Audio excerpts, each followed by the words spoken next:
G'day, how you going? I'm here with a new break that was dropped off today. Filly Thoroughbred. Hasn't had a yearling prep, so hasn't had a great deal of handling. You know, you can lead her off the truck, so you can put a head collar on her, you can lead her. But she's just, like I said, yeah, just minimal handling really for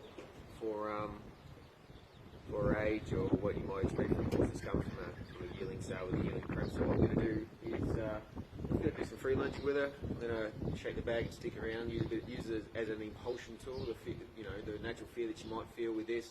Use that to move her feet around, get her attention. I just want to know how easy it is for me to move her feet, get her attention.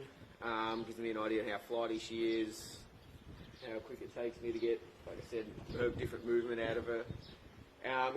What I'm going to be doing too is whilst I'm moving her around, free lunging her with this bag and stick. In the future, I'm going to use a bag and stick as a desensitizing tool. So what I'm going to be doing is my timing when I'm using the stick, I'm going to be nagging at her. So when I say nagging at her, I'm going to be moving, even though she's moving her feet, I'm just going to be flapping the stick constantly. So eventually she sort of gets numb to that sound and numb to the stimulus. So then when I do actually come to a situation where I get close enough and start using it as a desensitizing tool, it's not the first time she's seen it. So like I said, horses learn from the time at which you release the pressure. So if you're going to be doing something that's a stimulus and you're sort of nagging them, like moving them around whilst they're still moving, you end up just making them dull to it. But that's sort of what I'm going to be doing with this bag and stick. So let's just sort of see what sort of fear she has in her, how easy it is to move her feet. I'm still going to be using the cues that I always do when it comes to featuring clients. So I'm going to be using the same cues now as I'm using when I have them on a long line. So we point up the direction I want her to go.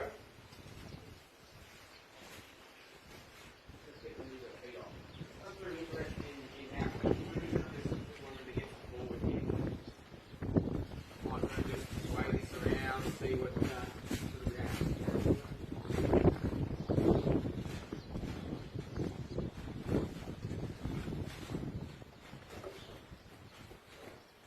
I put her in this round yard before and just let her walk around and just sort of suss it out a bit. So she's been around the outside, she's walked around and then made herself familiar with it. So when it comes to asking her to move around the round yard, she's comfortable with it. It's not like I drop her in here and straight away asking her to lunge around it. You know, quite often they'll get a bit sticky footed because they're unsure how moving around is something that they're unfamiliar with. So I put her in there, let her have a bit of a look around, and then now we're just going to come in here and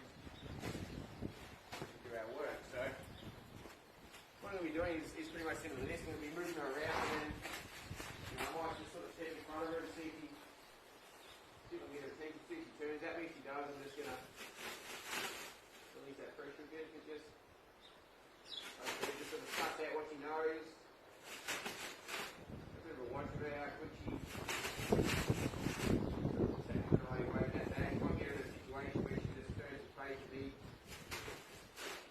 I'll just release the bag and reward that. So, you know, just early stages of teaching her to sort of face up to you, teaching her to move around. We're just going to be doing this today and then see how far along we get with this and put a head collar on. I might do some simple sort of lunging off the head collar. We'll just sort of see how far along we get. Like I said, you know, we've dropped off today, so I'm not too stressed about how far we get today. Usually it's just a bit of a feeling out for the day. If not, it's a break day when they first come in, just to let them learn about the place. So, like I said, just sitting pretty standard. She's not overly reactive, but she's certainly not dull to the stimulus in her environment. If you want to turn into the wall and away from me, I'll cut her off and send her in the same direction. You know, I want her now to, from the get-go, to understand that she always turns into me and faces me. And we're still, you know, we're starting to instill with her, you know, a couple of the ground rules and a couple of things that are always going to be expected of when she's in here from day one. And this is just one of the starting points to do that. So,